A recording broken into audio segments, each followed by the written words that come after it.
All right, let me just start by saying that if you've ever been publicly humiliated by your own family, you're going to feel this one in your bones.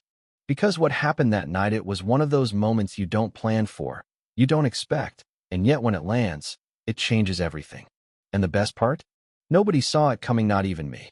So picture this: the Fairmont Hotel ballroom. The kind of place that feels like it should have a velvet rope just to keep out people who aren't dripping in cash.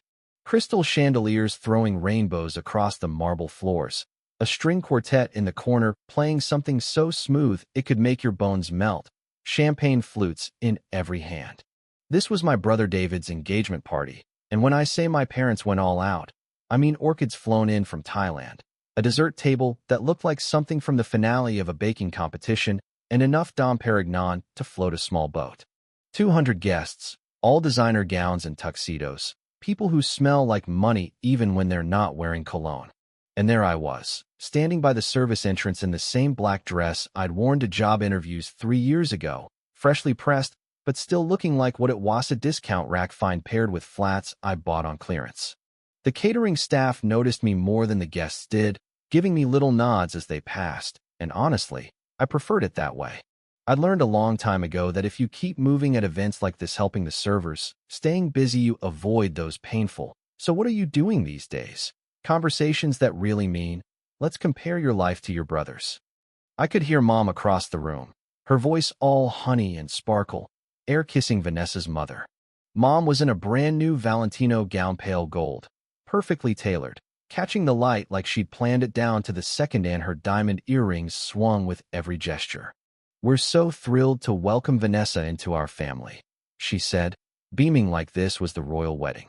Dad was nearby, holding court with his business buddies, raising his glass to our boy, bragging about Harvard Business School, the record-breaking promotion, and Noah, the cherry on top, marrying into one of the city's most prominent families. David, of course, was soaking it up in the middle of the room, Tom Ford tux, arm locked around Vanessa's waist, telling stories about their Maldives getaway and the Martha's Vineyard wedding like he'd personally scripted the whole thing. Vanessa, perfect hair, perfect makeup, was flashing her engagement ring, 5 carats, emerald cut like she was trying to signal passing aircraft. Then came the moment that still makes my stomach knot when I think about it: Mom waving at me from across the room like I was her personal assistant. "Sweetheart, could you grab some of those canapes for Vanessa's parents? The ones with the caviar, they'll love them." I nodded and moved through the crowd, dodging clusters of people talking about stock portfolios and Ivy League acceptance letters. One woman in a beaded gown actually stopped me, asked where the bathroom was. I didn't even bother correcting her. Now here's the thing: David and I have never had that warm, we've at each other's back sibling bond. Growing up, he was the star. Every achievement, big or small, was celebrated. My wins barely registered. So when he called out later in the night, telling Vanessa's parents he wanted to introduce them to his sister, I should have known it wasn't going to be a heartfelt moment. They walked over, all smiles: Richard and Eleanor Preston, dripping with old money and understated power, and before I could even open my mouth, David says, "Meet the family failure." Loud. Like, make sure the next table hears it loud. He went on about how I'd been exploring my options for years, still figuring out what I want to be when I grow up, which got a good chuckle out of his business school buddies. Vanessa swatted his arm, all, "Oh, you're terrible." But you could tell she was just being polite.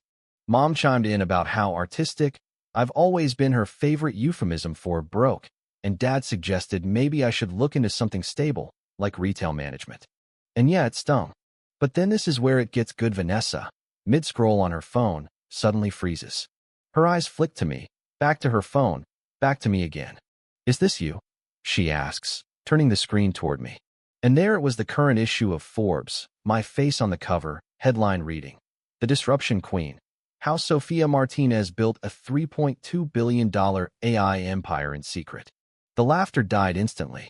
You could have heard a champagne cork drop. Vanessa starts reading aloud: "Me age, my net worth, the IPO record, the patents worth billions." People around us started leaning in. Richard's eyes went wide. Eleanor's polite smile faltered. David, man, the color drained from his face like someone had pulled the plug. Richard finally asked if it was true, and I just said, "Yes." That's it. No long speech. Just yes. Mom's voice wobbled. But you live in that little apartment. You take the bus. And I told her it was by choice. Close to my office. Public transit's faster than sitting in traffic. And no, I've never cared about showing off. Dad jumped in, asking why I hadn't told them, and I reminded him I had. Plenty of times. They just didn't want to hear it. So I set down the tray I'd been holding all night, congratulated David and Vanessa, and started walking away. David called after me, suddenly desperate to figure out how to handle this. I turned back and told him, "There's nothing to handle. You introduced me exactly how you see me. The fact that you're wrong isn't my problem." And I walked out. Outside, I called my driver. "Yeah, I have one." Because once your company hits a certain valuation, public transportation becomes less about efficiency and more about avoiding the paparazzi. My phone buzzed me assistant reminding me about a CNBC interview the next morning. As the car pulled up, I realized something. For 3 years, I'd been killing myself trying to earn my family's respect, but it was never about what I achieved. They needed me to be the failure so David could keep being the golden boy. And now, that narrative was gone. The next day, the story was everywhere. Hashtags trending, stock price up 12% overnight. And while my phone blew up with calls from family members suddenly interested in catching up, I sat in my office, floor-to-ceiling windows framing the skyline, knowing I didn't need their approval anymore. Never had. The family failure was a billionaire all along, they just never bothered to notice. So, tell me, if you were in my shoes, would you let them try to fix it? Or would you walk away and let them live with the version of you they chose to believe? Because I know my answer. What's yours?